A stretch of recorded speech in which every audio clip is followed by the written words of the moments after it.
This Saturday is UFC 319, Dricus Du Plessis versus Khamzat Chimaev for the undisputed middleweight title, and I can't wait for this card. I'm so excited. I love the main event. This is the biggest UFC pay-per-view of 2025, and now, pretty soon, pay-per-view is going away unless Dana White, that bald, greedy son of a gun, goes back on his word in 2026. But man, I am pumped for UFC 319, and this is going to be my UFC 319 full card predictions. And it's not just that banger main event. We have quality fights underneath of an amazing main event. That's a nice change of pace. We have Lerone Murphy versus Pico. That means something in the featherweight division. We have Geoff Neal versus Carlos Prates. Can't wait for that matchup. That is a banger matchup. We have Jared Cannonier versus MVP. We have Tim Elliott versus Kai Asakura. I am going to break down every single fight on the card. Let's jump right into it. We're going to start off with the Ultimate Fighter finale. Alibi Idiris versus Joseph Morales. I don't know jack shit about either one of these guys, but I'll go with the 10-0 Kazakhstan fighter. I'm not watching the Ultimate Fighter. You can't pay me to watch the Ultimate Fighter, but this guy looks like a tough guy, man. He looks intimidating. Maybe I have to wait for the stare downs. Listen, I don't know much about these guys. I'm going to look into it a little bit, but I'm going the 10-0 Kazakhstan guy. And apparently, now, I thought Tapology agreed with me. Apparently not. Apparently there's no picks. But anyway, before we jump over to the UFC's website, there's one other fight we got to break down on Tapology because the UFC's website isn't updated, but we'll talk about that in a second. Saturday night, I'll be live streaming the full UFC 319 card. Make sure to subscribe to the channel. Make sure to turn on notifications and join me Saturday night as I live react to Dricus Du Plessis versus Khamzat Chimaev. It's going to be a lot of fun. And if you enjoy prediction videos, you want to be subscribed anyway, like this video as well. Anyway, next fight on the card, we have Karine Silva versus Dione Barboza. Listen, this fight is last minute because Dione Barboza is stepping in on short notice for JJ Aldridge, which is on the UFC's current website because they can't update it in real time, I guess, even though Tapology can with a limited budget, and the UFC just signed a $7.7 billion deal, but can't even get their website in order. Fly-by-night company. But luckily, I'll give them a pass because this is such a banger main event, and I can't wait for this card. As you guys can see, it's already on my screen right here. I'm going Silva decision.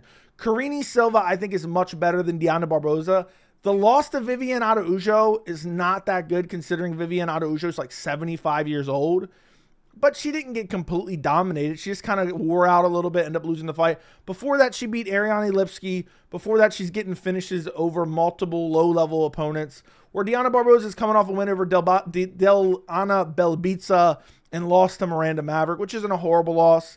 But Barboza stepping in on short notice. I think Karine Silva has decent striking, has decent grappling. I think she's the more well-rounded fighter. Also, I think she's bigger as well. So I'm going to go I'm not going to go Dione. I'm going to go Karine Silva to beat Barboza. I'm butchering my words now. I'm going to say she wins via decision. Anyway, let's jump into the actual UFC's website.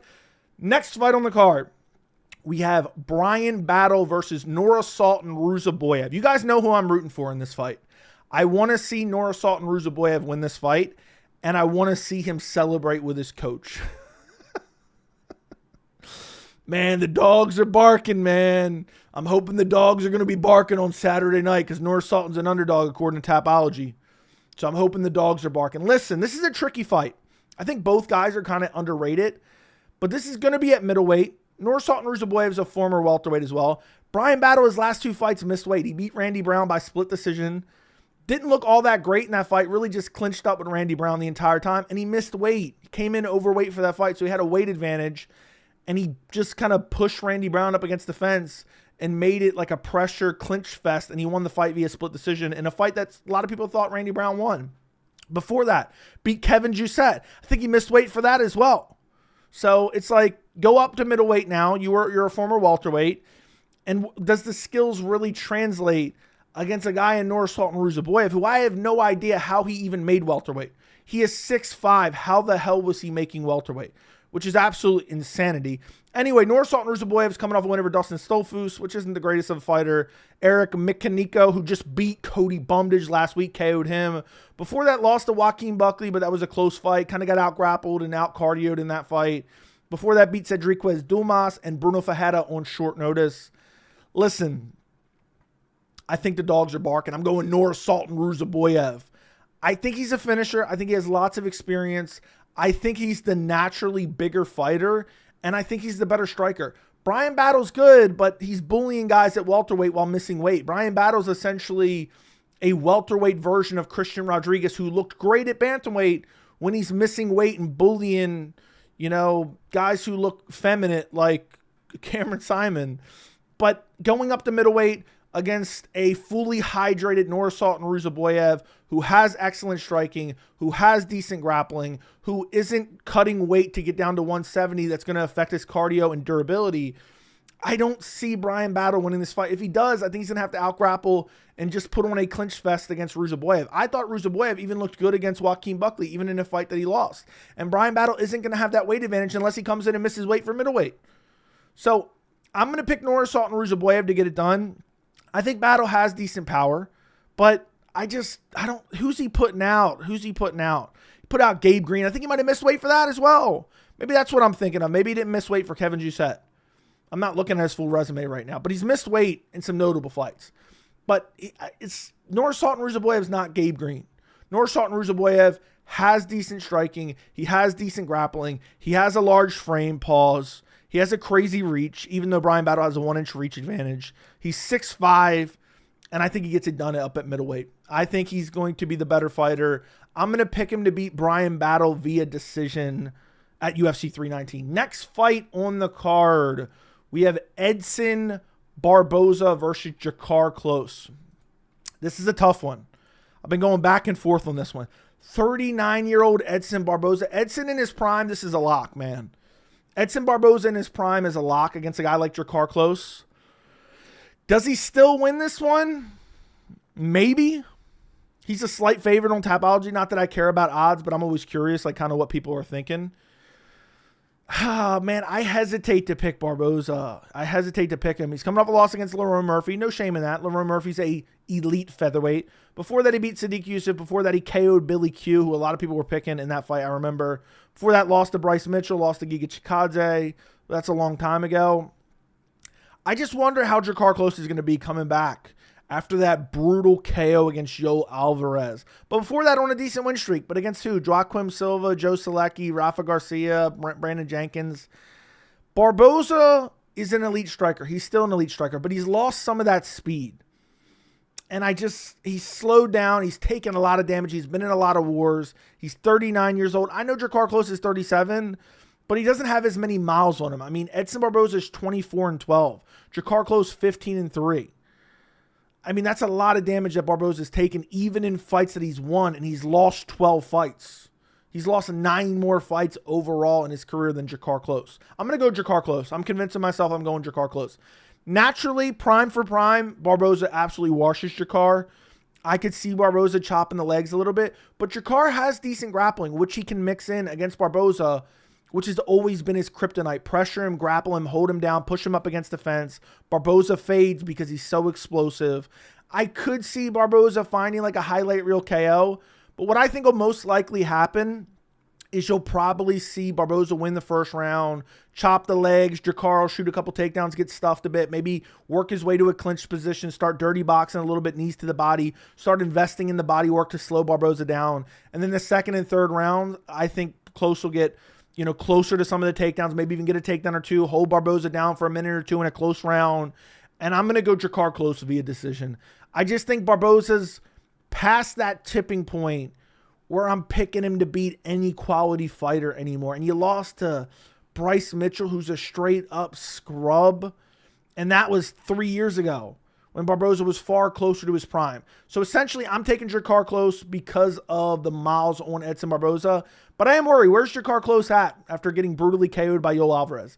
But Yoel Alvarez is a totally different beast, in my opinion, in his prime. Nasty finisher. I don't think Barboza's that anymore. I don't think that's the same Barboza that just beat the dog shit out of Dan Hooker. So I'm going to go Drakkar Klose to get it done. 29-28. Very close decision win for Drakkar Klose. Next fight on the card, the very first prelim.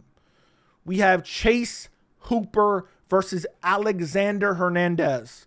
Easy pick, in my opinion. You have to go Chase Hooper. you have to go Chase Hooper. And how do you not pick Chase Hooper via sub in this fight? That's what I'm going with. I'm going Chase Hooper via submission. Dude is super worm. I've been saying it for a while. He's super wormy on the ground. Like, he's hard to control. If he gets you down, he's like worming all around, slithering all over your back, and he's looking to latch up a submission anywhere he's at on the ground. And Hernandez is, I know he's only 32, but he's kind of washed up. He's been around for a while. Remember when he was talking all that shit to Cowboy, and then Cowboy absolutely murked him? He's on a 2-fight win streak against Kurt Hullabo. Before that, Austin Hubbard, 2 literal scrubs, and that was a split decision. Hernandez is good for about 1 round. Before that, lost to Damon Jackson, lost to Bill Algeo, win over Jim Miller, who's old as hell and shouldn't have been sticking around for that long. Chase Hooper's kind of getting preferential treatment. I wonder why. I wonder who in the UFC likes little boys like Chase Hooper and is giving him preferential treatment. Because look who he's getting. I mean, he's getting Alexander Hernandez, who's basically an old man, even though he's 32 years old. Before this, he's getting Jim Miller, an old man. Before this, Clay Guida, old man. I wouldn't want to fucking kick it with Clay Guida and his boys. I'll tell you that much right now. Before that, Vyacheslav Borishev, who he beat the dog shit out of. Before that, Jordan Levitt. Before that, Nick Fior. Chase Hooper, ever since Steve Garcia absolutely beat the dog shit out of him, has had a crazy run, but has gotten optimal matchmaking. And I think this is another case where Chase Hooper's going to wash Alexander Hernandez. Hernandez will be good for about 2-3 minutes of the first round. Maybe even land a couple good shots. He has decent finishing ability. He's not getting Chase Hooper out of there. And Chase Hooper is going to engage in the grappling. Chase Hooper's striking has gotten better. I think Hernandez has a striking advantage. He has a power advantage. But Hooper's jiu-jitsu advantage. And he's decent enough on the feet that he's not going to get completely washed. And Hernandez wears down. So you're going to see early Chase Hooper start to implement the grappling. And Hooper is so good at the scrambles and wearing down his opponents in the grappling until eventually they will. We've seen Clay Guida try to scramble out and try to scramble out and try to scramble out and eventually got subbed. I think it's going to be something similar with Hernandez, who's known for not having that great of a gas tank. So I see Chase Hooper implementing the grappling early and often, wearing out Alexander Hernandez, and eventually finding a sub. So I'm going to go Chase Hooper. I'm going to say 2nd round submission. I'm going to say triangle choke. I'm going to say he gets a triangle over Alexander Hernandez. I don't know how you could pick Alexander Hernandez in this fight. I think this is a layup for Chase Hooper. The only way he loses is if he gets 1 punch KO'd in the first round by Alexander Hernandez, which I think is highly unlikely. And man, I could see Hernandez taking a beating in this fight because he is kind of durable. And if he's able to defend the sub, we're going to see a Vyacheslav Borishev type beating from Chase Hooper on Alex Hernandez on the ground. Because once Hernandez starts wilting and starts tiring out and giving up top position and dominant top positions, Chase Hooper just starts winging away. You try to scramble more. He gets in a better position, just starts ground and pounding some more. So I'm going Chase Hooper. Maybe he gets a TKO on the ground if Alexander Hernandez is able to avoid the submissions. But I'm going to go Chase Hooper, 2nd round triangle choke. There's a scramble on the ground. Boom, Chase Hooper just locks up the triangle, chokes out Alexander Hernandez. That's what I'm going with. Next fight on the card, we have Jessica Andrade versus Lupita Godinez. Some people calling her Poopy Godinez. This is a tough fight, boys. This is actually a tough fight to pick. Jessica Andrade has been showing up for checks, but then sometimes she shows up and actually fights. She lost against Jasmine Jadavicius in her last fight, got finished there. Before that, lost to Natalia Silva. There's no shame in either one of those losses. Before that, beat Marina Rodriguez. Split decision win, wasn't a great performance. Before that, KO'd Mackenzie Dern. Actually wasn't that great of a performance in my opinion. Before that, lost to Tatiana Suarez. Jessica Andrade is a former champion, but at flyweight, she was all right at flyweight. She had decent power at flyweight. I mean, she was okay at strawweight as well. But I think Jessica Andrade, I think she fights worse at strawweight, even though she's a former champion there. I think the weight cut is starting to affect her as she gets older. And she just relies on one-shot KO power. And I just don't think she's going to go out there and KO Lupita Godinez. Lupita Godinez, I know she didn't look great against Julia Pilastri, but she had to take a shit in the 3rd round. So she looked good the first 2 rounds. Then she's holding in, she's having a turtle head all the 3rd round, okay? Before that, lost to Mackenzie Dern. I think I scored it for Lupita in that fight. I don't remember for sure, so don't quote me on that. Before that, lost to Verna Jandiroba. No shame in that. Jandiroba arguably should be a number 1 contender. She's a good fighter. She's a top 5 women's strawweight. Before that, beat Tabitha Ritchie, Elise Reed. Okay, not great wins. I think this is kind of the changing of the guard. I think Lupi gets it done. I'm not like super confident in this pick by any means. I can see Andrade winning, but it just seems like Andrade is showing up for paychecks. She plots forward. She throws big shots. If she gets taken down, she just looks to give up and get submitted. And I think Godinez is going to be able to out-grapple her a bit. And I think Godinez is active enough on the feet where on the feet, Andrade is going to be like plotting forward, throwing wild wing shots. And Godinez is just going to be throwing volume, even though half of it'll land, not land. Half of it'll land, the other half will hit air. I think it looks good in the judge's eyes. So I see Lupi Godinez getting it done via decision. I see her mixing in her grappling, not having a lot of success with the grappling, but a decent enough amount of success, and just being the better overall volume striker and probably winning a decision over Jessica Andrade. I'll say like a 29-28 decision win for Lupi Godinez, maybe even a controversial decision for Lupita Godinez. Next fight on the card, we have Gerald Meerschaert versus Mikhail Oleksiejczuk. Who do you go with in this matchup? Gerald Meerschaert is the guy that I like to pick sometimes, and somehow he just comes through. But he's getting old. He's 37 years old. He's got a lot of miles on him. 37-19 record. 37-19 record. That's insane. And I think Mikhail Oleksiejczuk is going to probably brutally KO him, even though Gerald Meerschaert finds a way to survive and then come back in later rounds. I don't think he's going to do it against Mikhail Oleksiejczuk. He's coming off a loss against Brad Tavares. Brad Tavares isn't all that good. Before that, got submitted by Rainier De Ridder, which he actually had a decent performance in this fight. So arguably a comeback by De Ridder. Before that, beat Edmund Shabazian, who runs out of gas. Before that, beat Brian Barberena, who's a straight-up scrub. Mikhail Oleksiejczuk's coming off a win over Cedric Dumas, who's a scrub. But before that, 3 straight losses. Lost to Shara Bullet Magomedov, which is actually embarrassing. Shara's not that good. Before that, lost to Kevin Holland. Kind of a bad stoppage there. Before that, lost to Michelle Pineda. All those losses have not aged that well. And Gerald Meerschaert's a guy that can make you look bad. But overall, Oleksiejczuk has decent takedown defense. Good enough to shuck off takedowns from Gerald Meerschaert unless he gets exhausted. And I think Oleksiejczuk's just way better on the feet and has nasty power. He will walk you down and look to finish you early and often. And I think Gerald Meerschaert, at some point, that chin's going to be gone. He's taken so much damage over the course of his career. At some point, his chin is just going to start looking like the Khamzat Chimaev fight every single fight. And so I think Oleksiejczuk early is going to be a little bit leery of the grappling of Gerald Meerschaert, and I think Meerschaert will be able to absorb some of the damage and combinations early from Oleksiejczuk. But I think as Meerschaert starts to slow down, he's already slow. As he starts to get a little bit tired, he's going to look to be in slow motion. That's what Gerald Meerschaert looks like already. And then once he starts to slow down after he exerted a little bit of energy, he's going to look like he's in slow motion. And I think Oleksiejczuk's going to find a big shot right on his chin. Brutal KO. I'm going to say Oleksiejczuk, brutal second round KO over Gerald Meerschaert. But if Meerschaert gets into the third round, I could see him somehow finding a win. Club and sub, as people like to say, yeah, man, I'm taking the dog money. The dogs are going to be barking again, bro. But yeah, I could see Meerschaert losing the first 2 rounds, coming back and getting like a guillotine in the third round on a gassed Oleksiejczuk who looked for a finish and blew his load in the second round if Gerald Meerschaert's able to survive. So look out for that. But I don't think so, man. I think Oleksiejczuk's going to be able to get him out of there. I'm going to go Oleksiejczuk second round KO over Gerald Meerschaert. Next fight on the card, we have the featured prelim, boys. We're getting closer and closer to that main event, which I cannot wait to talk about. We have Bob Green versus Diego Ferreira. Listen, I don't want to complain too much because I do like this card. What is this, the worst lightweight championship here?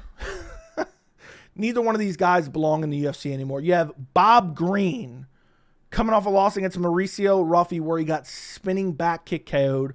Before that, Paddy Pimblett finished him. Before that, he beat Jim Miller, who's a scrub. Before that, got absolutely obliterated by Jalen Turner. Bobby Green has been around forever and taken a lot of damage. Look at his record, 32-17. 17 losses. 17 losses, and a lot of that has taken a lot of damage. He's 38 years old. He's taking on Diego Ferreira, who's 40 years old, who's coming off a loss against Grant Dawson, who Bob Green KO'd, actually, but MMA math doesn't always work. I think that's kind of a fluke KO for Bob Green. Let's all be honest. Grant Dawson should have won that fight. He should be embarrassed of himself. Imagine losing to Bob Green in the Apex via KO in the first round. That was like a layup win for Grant Dawson, and he gets KO'd by Bob Green. Now, I know that was a while ago. It was 2 years ago already. That's crazy. But Diego Ferreira coming off a loss against Grant Dawson. Before that, a win over Mateusz Rebecki in a crazy war. Before that, a KO win over Michael Johnson in a fight he was losing. Before that, a loss to Gamrot and a loss to Gillespie, who fell off the face of the earth. These are two washed-up lightweights who are both almost 40 years old or 40 years old, because Ferreira is already 40 years old. I'm going to go Diego Ferreira. I think he has better jiu-jitsu. I think the striking advantage is Bob Green, but it's not like crazy significant. And I don't know where Bob Green's confidence is after getting brutally finished in multiple of his last few fights. I don't know where his confidence is going to be. And Diego Ferreira's striking has improved over the course of his career. If you remember early on, he was just primarily a jiu-jitsu guy. He had good scrambles. He would look to sub you. His boxing has actually gotten improved. And I think Bob Green, keeping his hands down low naturally, looking to throw from those awkward angles. Now he's getting highlight reel KO'd by Mauricio Ruffy, getting obliterated by Jalen Turner. Where's his chin at? Where's his confidence at? I'm going to go Diego Ferreira via KO. Because if Green tries to come out and fight a typical Bob Green style, he's going to get landed on. And I just think that chin is gone. I really think that chin is gone. So I'm going to go Diego Ferreira, second round KO. I could also see Ferreira like dropping him with a big shot and then just latching up a submission, using his jiu-jitsu skills to latch up a submission. I mean, Paddy Pimblett subbed him. Paddy Pimblett has really good jiu-jitsu. Diego Ferreira could arguably have better jiu-jitsu. So I could see something like that happening. I'm not picking Bob Green. No way, no how, no way I would pick him. I think it would be crazy to pick Bob Green. I'm going 40-year-old Diego Ferreira to get it done. I'm going to say second round KO, but could also see a submission. Next fight on the card, opening up the pay-per-view main card, we have Tim Elliott versus Kai Asakura. Tim Elliott has a wonky-ass style. He moves very uniquely, and he's hard to get a beat on, and he's super durable, and his striking's really awkward. But does he beat Kai Asakura? Kai Asakura looked really good outside the UFC. Then he came into the UFC, gets an immediate title shot against Alexandre Pantoja. Looked actually decent in that fight. Not great, but looked decent. His striking looked unbelievable, but eventually gets finished by Pantoja, but many do. And Elliott's not on the same level as Pantoja. At one point, Elliott was the elite of the elite in the flyweight division. Got a title shot against Demetrius. Almost beat Demetrius. Was winning that fight early and then ended up losing. But he's not that good anymore. He's okay. He's an awkward style. He's very durable. He's coming off a win over Sue Darji. Before that, lost to Makayev. No shame in that. Before that, beat Victor Altamirano. Before it, beat Tagir. His last loss before that was Mateus Nicolau. Listen, I wonder if Tim Elliott's going to give Kai Asakura problems with that wonky, awkward style, with that awkward movement, with that offbeat striking. But I think Asakura is too good of a striker, man. He's so fast. He's so fast. He's lightning fast on the feet. He has nasty power in his hands. And Tim Elliott walks into shots because he trusts his chin. Now, I don't think he's going to get Tim Elliott out of there. Tim Elliott is just known for his durability. So I'm not gonna pick a Kai Asakura KO. And I could really see an upset in this fight. I could see the dogs barking again. I got to stop using that joke. I could see the dogs barking in this fight. But I'm picking Kai Asakura, guys. You have to. He's the far superior striker. And I don't think the awkward, herky-jerky striking style of Tim Elliott is going to be enough to beat a guy like Kai Asakura, who's in his prime, who has decent takedown defense. It's not great, and we haven't really seen it tested all that much. The Pantoja fight gives us a very, skewed sample size because of how good Pantoja is. And I just don't think I think Tim Elliott's going to shoot. I think Tim Elliott's going to try to grapple. He is a well-rounded guy. But he's not going to be all that successful because Kai Asakura's footwork is very good. He's very fast on the feet. I think he's going to be the faster guy. I think he's going to touch up Tim Elliott. I'm going to go Kai Asakura via decision. I think he's going to crack Tim Elliott a couple times, drop Tim Elliott a couple times, look for the finish, but Tim Elliott somehow survives. If it is a stoppage, it'll be an awkward early stoppage or a stoppage where Tim Elliott's like throwing his hands up afterwards, complaining to the ref about the time that he jumped in. It should have been a little bit more time. And the commentator's like, that was a bit early, but, he was hurt pretty badly. But I don't see 38, almost 39-year-old Tim Elliott beating 31-year-old, going on 32 Kai Asakura. I think he's the much superior striker. I think he's going to tag Tim Elliott on the feet. I think he'll be able to stuff the takedowns. And I'm going Kai Asakura via decision. I'm going to say 30-27 decision win for Kai Asakura. But I could see Tim Elliott somehow pulling that off. Next fight on the card, we have Jared Cannonier versus Michael Venom Page. This is a tricky fight to predict. This one's very tricky because Cannonier's kind of washed. Cannonier's kind of old. Cannonier has taken a lot of damage, but he got a win against Gregory Rodriguez in his last fight. Got hurt badly. Gregory Rodriguez only has 1 round of cardio for a 5-round fight somehow. But before that, man, it's hard for me to forget the beatings he took from Baralho and Imavov, man. It's hard for me to forget those types of beatings. But Michael Venom Page, I think, is overrated. A lot of dudes are overhyping him. He beat Sharamagomedov in his last fight. I actually picked against MVP in that fight. I thought he was going to be too weak. Thought he was going to be too beta, too soy like Sean Strickland. Before that, lost to Ian, Machado, Gary. But listen, I'm going to go Jared Cannonier. I think he's too big, too strong. It's one thing to beat Shara Bullet Magomedov at middleweight. It's a whole other thing to beat Jared Cannonier. Jared Cannonier, even if he's losing on the feet, because MVP is an elite striker that also has a very weird style where he jumps in and out, looks to counter a lot, and gives a lot of feints. I think Jared Cannonier is going to just keep a high guard. I think he's going to chop those legs of MVP. And if need be, he'll mix in the grappling.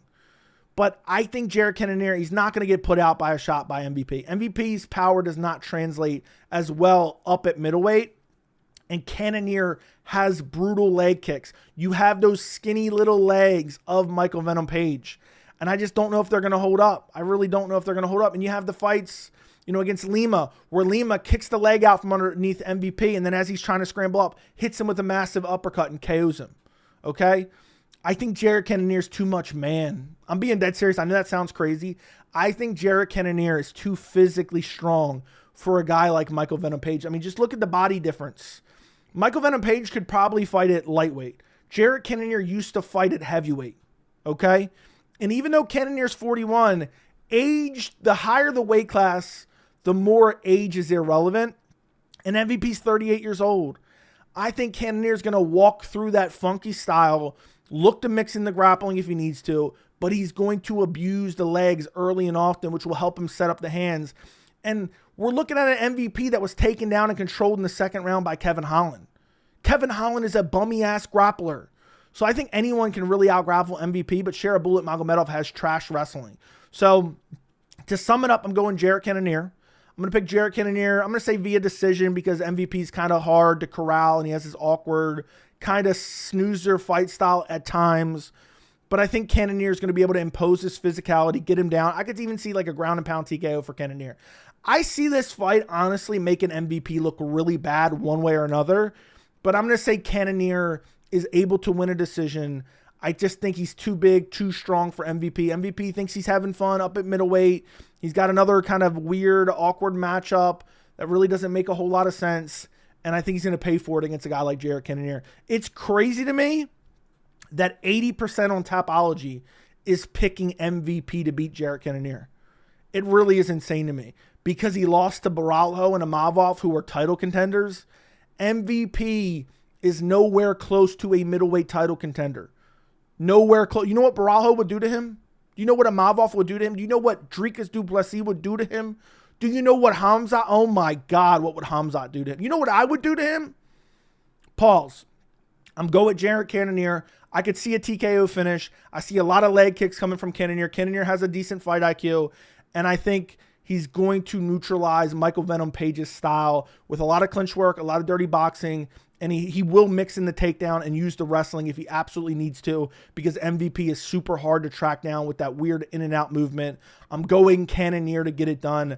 I'm going to say 29-28 decision win. Maybe one round goes to MVP, a close round with his weird style. A snoozer round goes to MVP. I'm going with Jared Cannonier to get it done. Next fight on the card, the featured fight of UFC 319. We have Geoff Neal versus Carlos Prates. This is actually a low-key banger fight. Geoff Neal is criminally underrated. He's criminally underrated at welterweight. This is a fight that was supposed to happen. Geoff Neal pulled out. Ian Machado Gary stepped in and absolutely dog-walked Prates, okay, on short notice. Gassed out in the 5th round. People overrated that 5th round from Prates. But listen, Geoff Neal's not going to incorporate the grappling. And I don't think Geoff Neal is as good of a striker as Ian Machado Gary. And also, Geoff Neal's getting up there in age. He's 35 years old, damn near. He's coming off a win over Rafael Dos Anjos, which wasn't all that impressive. Dos Anjos had a leg injury. Before that, lost to Ian Machado Gary in a close fight. MMA math doesn't work. Just because Geoff Neal fought Machado Gary to a closer decision loss, that doesn't mean that he's better than Prates.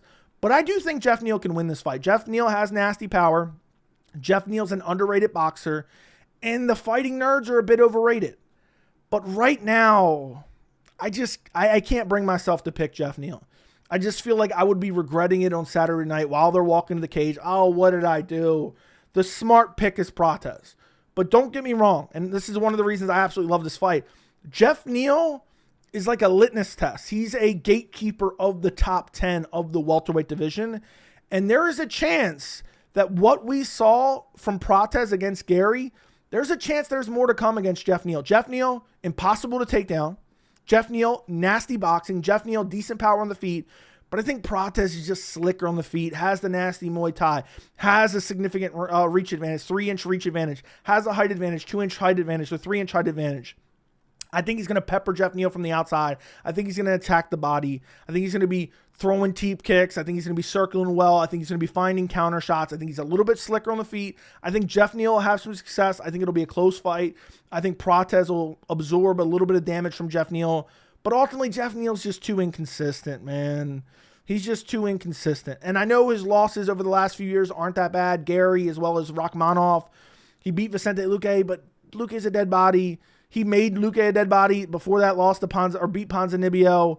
And his most recent wins are kind of old, washed-up guys. And now he's fighting a 31-year-old prime Carlos Prates, who's had multiple full camps to prepare for Geoff Neal. So I am going to go Carlos Prates via decision. I don't see him getting Geoff Neal out of there. Geoff Neal is super durable. I don't see Carlos Prates finding the KO shot, but maybe he will. Maybe he will. If anything, I'm elevating Prates off a loss. You know, people say, you elevated Gary off a loss. Not true. Not true. I think even though Prates got outclassed by Gary, I think I rate Gary so highly, I'm not going to jump off the Prates bandwagon. Even though I'm not necessarily on the bandwagon, I'm not going to completely say, oh, he's a scrub, he's horrible, when I think he lost to a future champion that he took on a couple weeks' notice. I'm picking him to beat Geoff Neal. I think he outstrikes Geoff Neal. I think he's the better overall kickboxer. I think he'll be chopping the legs. Geoff Neal doesn't use a lot of the kicks. He's kind of one-dimensional. He only uses his boxing in close, tight range. So I am going to go Prates to get it done via decision. He outstrikes Geoff Neal to a 30-27 decision win, maybe even a 29-28. Geoff Neal hurts him in one round and steals the round. But I'm going to go Prates to get it done. I think he has more variety of attacks. I think the kicks he will mix in well. He has decent Muay Thai. He can push Geoff Neal up against the fence, use some of that, knees to the body. And I think Prates gets it done in the featured fight of the night. Next fight on the card, co-main event, boys. We have Lerone Murphy versus Aaron Pico in the featherweight division. Maybe a number one contender fight. Shouldn't be, but it could be a number one contender fight if they already planned to book Volk versus Movsar. Movsar was originally supposed to fight Aaron Pico on the Abu Dhabi card, but that got canceled. Movsar had to pull out for whatever reason. And now we're getting Lerone Murphy versus Aaron Pico. Now, the one X factor in this fight, by the way, it's a silhouette of Aaron Pico, a multi-billion-dollar company that can't get their website in order. You know, earlier we had to use Tapology, but can't even get their website in order to send a photographer out or hire a local photographer to get a picture of Aaron Pico in front of a fucking green screen so they can get him a picture on the website of a co-main event of the biggest card of the year. But anyway, besides that, there's a massive X factor here, is the fact that Lerone Murphy's taking this on short notice. Pico was originally supposed to fight at the end of July. So it's not like Pico's not already in great shape. It's not like Pico didn't have a full camp. But Pico also is taking a different stylistic matchup against Murphy than he is against Movsar Evloev. It's a much different matchup, but a very difficult matchup. What I'm going to say, a lot of people, I've broken this down so many times for you guys, but I have to keep saying it. A lot of MMA fans, they don't really watch other organizations that much. And even I'm somewhat guilty of that as well, more recently than in the past. But what happens is anybody who's known from another organization, at least somewhat, they'll say, oh, he's a bomb, he's a scrub, we don't care about him, we only watch UFC. But then when the UFC signs said person, Everyone wants to act like, man, I'm a hardcore, bro. I'm super fucking hardcore. I know who Pico is, man. Pico's going to come in and do damage. Pico is unimpressive. Oh, he's posting a few pictures. He's jacked online. I'm jacked too. I'm jacked, okay? He's posting it. Who is he beating? I'm tired of hearing people hype up Pico. Oh, he beat Henry Corrales. I bet you 99% of the people watching this video right now couldn't pick Henry Corrales out of a fucking lineup. Okay? Before that, he beat Pedro Calvillo. Oh, yeah, great. Before that, he beat James Gonzalez.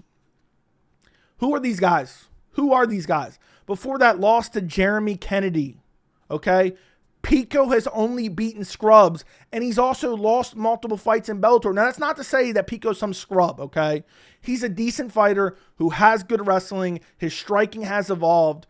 But is it good enough to beat a top-flight Lerone Murphy, who's actually fighting good opposition, who's shown that he's a highly skilled fighter, coming off a win over Josh Emmett, who's very durable, very tough, coming off a win over Dan Ige, coming off a win against Edson Barboza, who's on the decline, but still. I don't know how you pick Aaron Pico. Even if Pico wins, I don't know how you pick him. What's he going to KO Murphy?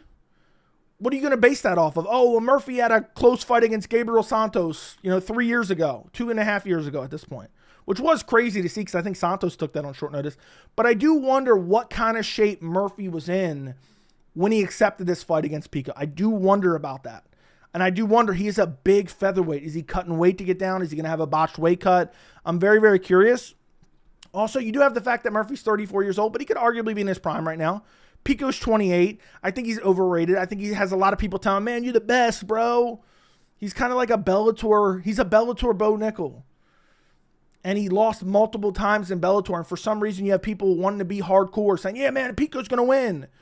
Doing what? I'm very curious. Like, if you're picking Pico in this fight, are you picking him to out-grapple Murphy? I don't think so. It's possible. I don't think Murphy has that bad of takedown defense. We've seen him taken down in the past. We've seen him have that close fight with Gabriel Santos. But he's not a guy that's ever been, held down. And Pico is not a Habib Nurmagomedov. He's not an Islam Makhachev. He's not a Khamzat Chimaev. He's not those guys. Now, his striking has evolved, but Murphy's striking is very, very good as well. People call it boring, but it's effective and it's good. He circles well. He lands good combinations. He throws a lot. I don't see Pico winning this fight. I'm going Lerone Murphy. I don't see how you pick Pico. The silhouette of Pico. The UFC is hyping this dude up because, he wrestled in college or whatever. His wrestling credentials. I've said this for literal years. Wrestling credentials mean jack shit when it comes to fighting at the highest level. They are two different sports. So, all that to say, I'm going Lerone Murphy. I'm picking Lerone Murphy to get it done. Lerone Murphy's not much of a finisher. When's the last time he's had a finish? I don't even know when the last time he had a finish. So I'm going to pick him via decision. Again, there is an X factor. Murphy cuts a lot of weight to get to featherweight. Murphy has shown a little bit of a sus gas tank in the past. He's gone 5 rounds, but I do worry if Pico forces him to grapple early and often, what will his gas tank look late? But isn't this still this is still a 3-round fight because originally Movsar versus Pico was a 5-round co-main event.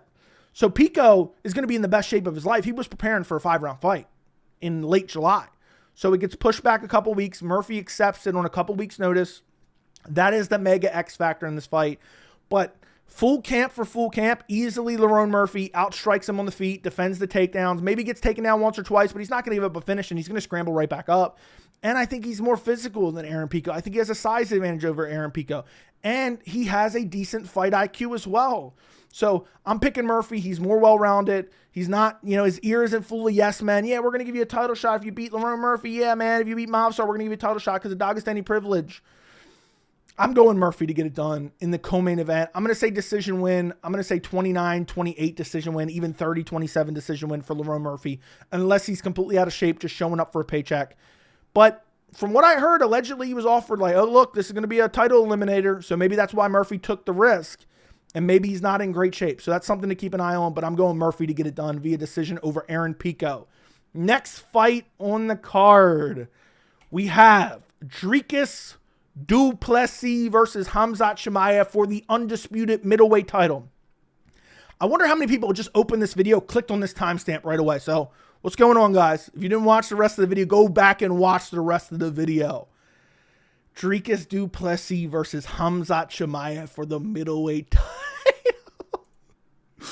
Boys, I am jubilant. I am so excited. Make sure to subscribe to the channel. Make sure to like this video. Okay, before we even get into the prediction. Do it. It takes 2 seconds. It helps the channel. I am going Dricus Du Plessis. No, I'm kidding.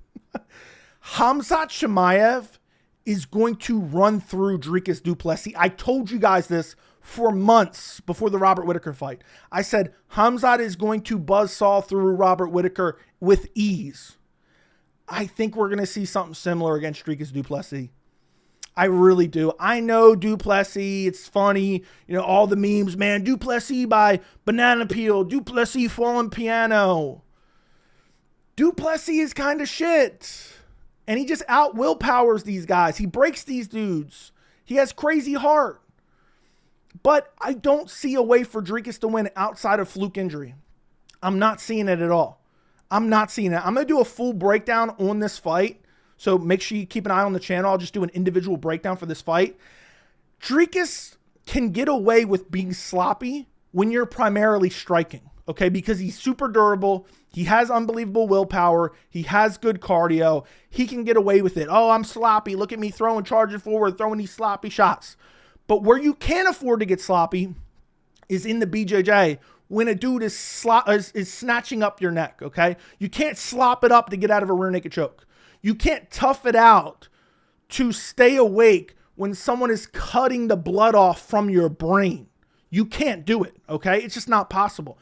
So how does Dricus win this? People are like, man, he's got to weather the early storm, man. Khamzat has proven to me already he has 5-round cardio, okay? And people are like, Joey, he gassed out in the Kamaru Usman fight, man. He gassed out in the Burns fight. He won the 3rd rounds in both those fights, and look at the output. If you want to say he has an issue, you can say, oh, maybe it's a pacing issue. He still won those 3rd rounds.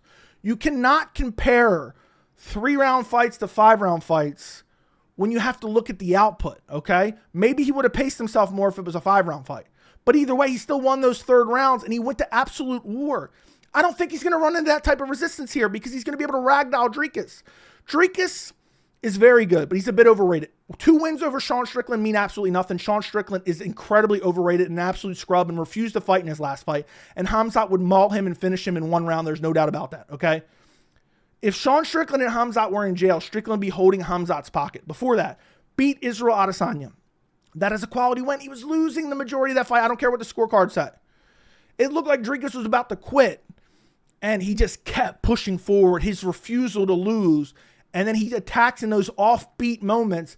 And next thing you know, he's scrambling. Boom, rear naked choke on Israel Adesanya. And finishes him. Good win. I think it's a solid win. It's an out of prime Adesanya, but still a very good Adesanya. I'm not taking nothing away from him, okay? Before that, a split decision against Strickland. That's almost a loss in my opinion. You know, fighting that close of a fight and absorbing that much damage against Strickland. Before that, okay, he runs through Robert Whittaker. But Robert Whittaker, an undersized middleweight, took him down in the very first round with ease. You don't think Khamzat's going to ragdoll him to the ground? Remember the Brunson fight? Remember the Brad Tavares fight? And I know those were a long time ago and Dricus has improved.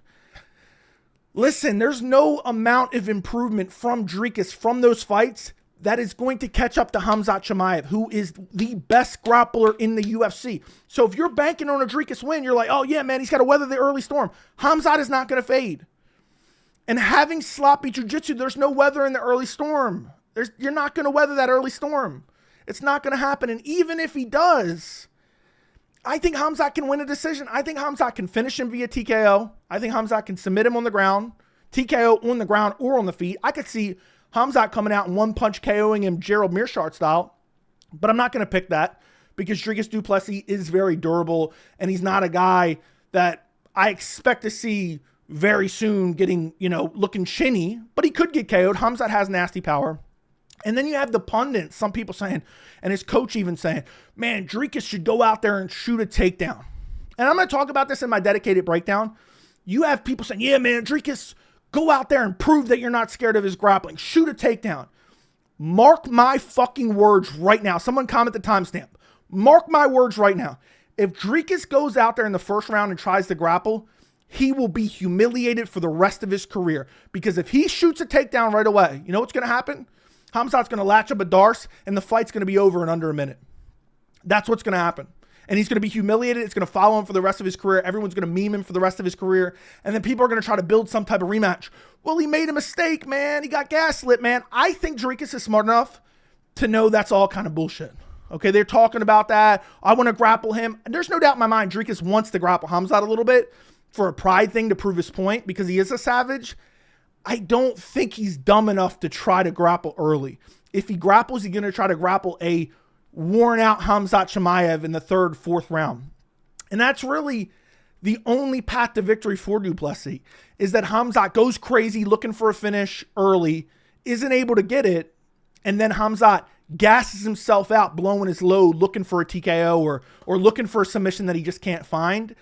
But I think he will find it because his jiu-jitsu is leaps and bounds better than Dricus Du Plessis. I cannot forget when Dricus Du Plessis is fighting Brad Tavares and he's trying these lateral drops up against the fence and he's falling on his back. You think he's improved that? You think he's improved that significantly since then? I don't think so. Khamzat is way better. The only way that Dricus Du Plessis wins this fight is fluke injury. Khamzat injures himself early, or Khamzat looks for a finish so chaotically in the first round that he's completely gassed from there on out. I don't think he's going to make that mistake. I think Khamzat's going to come out, sprint right across the cage. He's watched these fights. Khamzat knows what he's seeing, and I think this is a better Khamzat than we've ever seen. He's going to sprint across the cage. He's going to shoot a takedown. It doesn't matter how far away. He's going to grab the legs of Dricus Du Plessis. He's going to ragdoll him to the ground. He's going to work his way to the back, and he's going to choke him out. Khamzat Chimaev wins via first round submission, but it's not actually going to be a submission. It's going to be a knockout. Because I think Dricus, being the savage that he is, I don't think he's going to tap frantically like a victim like Robert Whittaker. I think he's going to try to fight out of it, and Khamzat's going to squeeze to try to pop his head off, and I think Dricus Du Plessis is going to go to sleep. And Khamzat Chimaev is going to be your new middleweight champion. I really think that's what's going to happen. I know I said, look, I'm never picking against Dricus again, man. I picked him in both Strickland fights. I picked against him in the Adesanya fight. Listen, you can only get away with so much being a sloppy striker. It's not going to work out when a guy is cutting off the blood to your brain. It's just not going to work that way. And I really do believe Khamzat's going to run through him. I'm going Khamzat Chimaev, first round, rear naked choke, choking Du Plessis out cold. I could also see like a Darce choke. I could see in a scramble, Du Plessis trying to scramble up in his awkward style, Khamzat baiting a choke, locking up a Darce, locking up an Anaconda. But I find it hard to believe Du Plessis is getting out of that first round. I really do. I really do. Because he's going to get out grappled. And once Khamzat gets you down, Dricus he doesn't really use technique to get up. He's like trying to explode out of it. And I really think Du Plessis is going to wear down more than Khamzat. And I could even see a scenario where Khamzat finishes Du Plessis late. If he's not able to get the finish early, Du Plessis trying to scramble so hard out of bad positions that he's the one getting tired because Khamzat's just floating on top in exactly what he wants to do. And I see Khamzat being able to wear on Du Plessis, and if he's not able to finish him, Du Plessis getting tired late. I think Khamzat wins this fight, but I think he really runs through Dricus. I've been saying this for a while. I've been a big believer in Khamzat since 2020. I thought he was going to buzzsaw through Leon way back in the day. And I'm just happy we're here, boys. I'm really happy we're here. I think Khamzat's better everywhere. I think he's the better striker. I think he's the better grappler. I think his cardio is just as good. Du Plessis was a victim of the same narrative. Oh man, he doesn't have cardio. Same thing applies to Khamzat. People are like, he doesn't have cardio because he goes all out in the first round and then still wins the third round in those fights. And I think Khamzat up at middleweight is better than he ever was at welterweight. Okay? So I think in this fight, Khamzat's going to go out there and choke Du Plessis out cold in the first round. And I can't wait to watch it this Saturday night. I'm going to do a dedicated prediction video on this as well and go through some of these same things and talk about it a little bit longer. Like the video, subscribe to the channel. Let me know what you guys think down in the comments. Thank you guys so much for watching. I really do appreciate it. And yeah, that's it. Can't wait for UFC 319 Saturday night. I'll see you guys in the next video.